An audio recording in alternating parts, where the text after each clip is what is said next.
There are so many characters in Thomas and Friends. The Railway series has loads, the TV series has a lot, and the CGI series has so many, it's impressive. Now, with all these amount of characters, there are surely some amazing ones, just fabulous, amazing picks you could choose.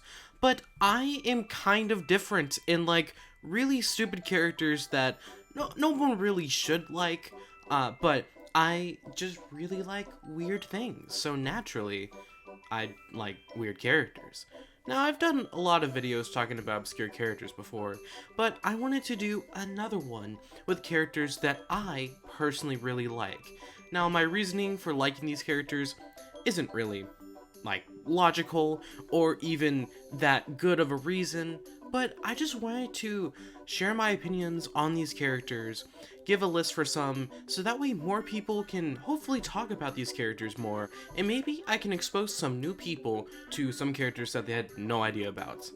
So, with that all out of the way, here are some obscure Tom's characters that I like, and you probably might know them. I know it's a long video title. Let's get into it. Okay, Porter isn't really obscure. Most people don't really know Porter, but for me, I know Porter a lot. My first introduction to the character was his Trackmaster toy. I saw him as a kid and I just had to have him. So I got him and I loved his toy so much I got the DVD to Spills and Thrills to get more content of this character. For his character, what exactly is there for him though? Well, for his character, in Gone Fishing, he is shown to not be bothered by Bill and Ben teasing him. He gives Harvey confidence to pull a train. He's a hard worker, and that's kinda it. Porter is a generic nice guy character, and I wish he had an episode all about him to focus on his flaws. I think they could have done a lot with him, but he was never a priority in the CGI series.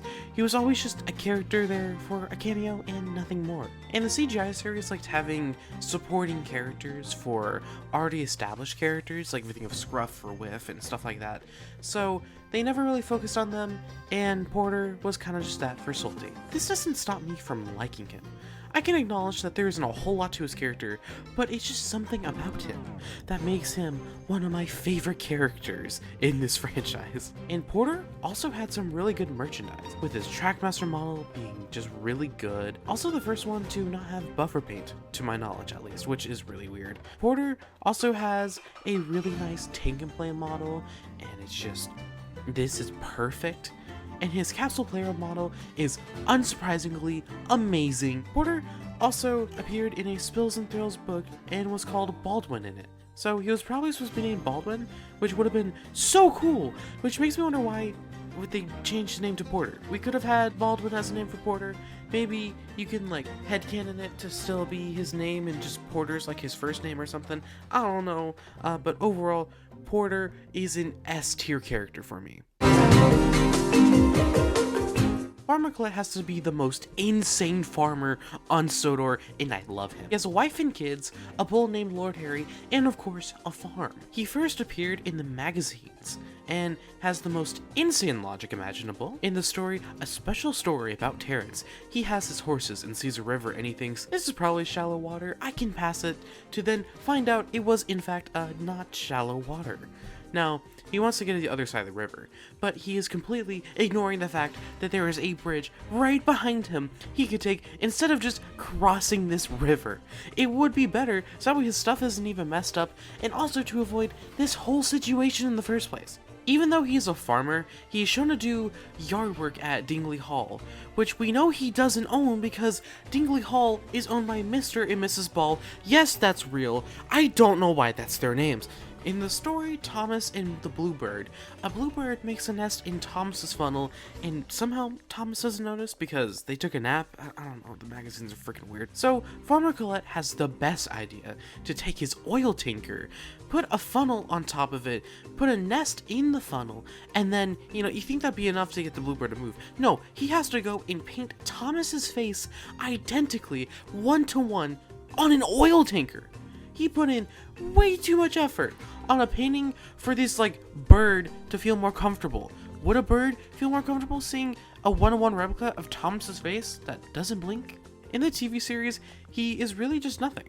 We get to see him with another farmer in Best Dressed Engine. He is seen helping out at Farmer McColl's farm in Season 8, and his biggest appearance he makes is in Chickens to School, where he herds some sheep into one of Thomas's trucks, and we get this close-up of him, which isn't even accurate to his smaller scale model. It's crazy to think that this guy is technically a classic series character as well, but he does absolutely nothing in the classic series. But what is consistent throughout the show and the magazines is that he likes helping out people.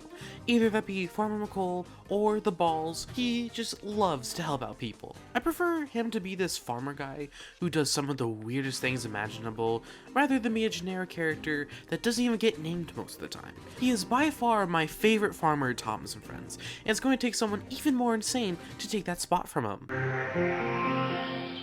Okay, this one's really a stretch. Most Thomas fans know about Bear.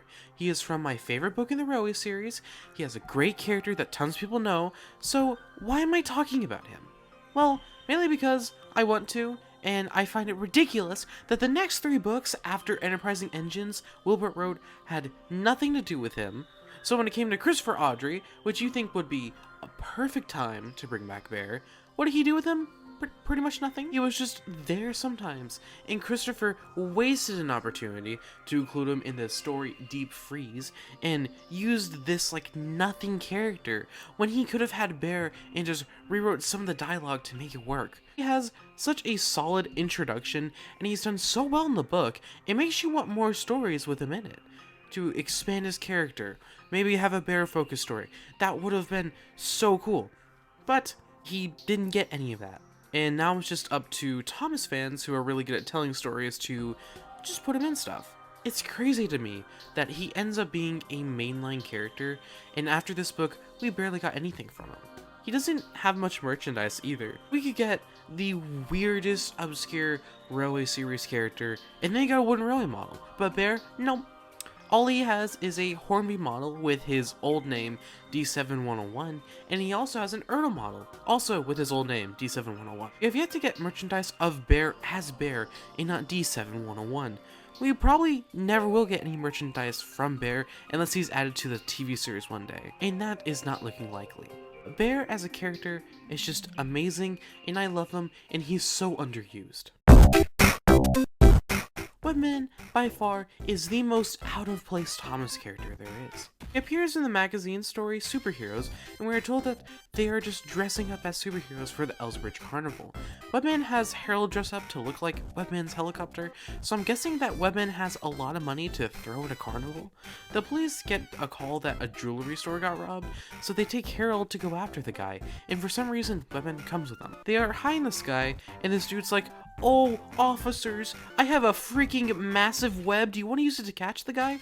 And they use it, and it works somehow.